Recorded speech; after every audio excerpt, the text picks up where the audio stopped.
শ্রীকৃষ্ণ ও রাধারানীর প্রেম কাহিনী শুধু একটি সাধারণ প্রেমের গল্প নয়, এটি ভক্তি, আত্মসমর্পণ ও দিব্য অনুভূতির এক অপার মহিমা। বৃন্দাবনের নিসর্গ, যমুনার শান্ত তীর, কুঞ্জবনের নির্জনতা সবকিছু যেন তাদের প্রেমের সাক্ষী হয়ে আছে।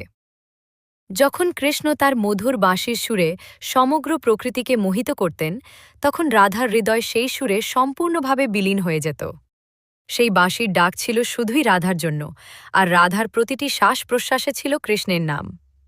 রাধারানী শুধু কৃষ্ণের প্রিয়া নন, তিনি তার শক্তি, তার আনন্দ, তার চেতনার প্রতিফলন। ভক্তি দর্শনে বলা হয়, কৃষ্ণ হলেন পরম পুরুষোত্তম, আর রাধা হলেন তার হ্লাদিনী শক্তি, যার মাধ্যমে ঈশ্বর নিজের আনন্দ প্রকাশ করেন। তাই রাধা ছাড়া কৃষ্ণ সম্পূর্ণ নন, আর কৃষ্ণ ছাড়া রাধার অস্তিত্বও যেন অপূর্ণ। তাদের এই অবিচ্ছেদ্য সম্পর্কই দেখায় যে প্রেম কখনো আলাদা নয়, বরং একে অপরের মধ্যে মিলেই সম্পূর্ণতা লাভ করে। বৃন্দাবনের রাসলীলা তাদের প্রেমের সর্বোচ্চ প্রকাশ।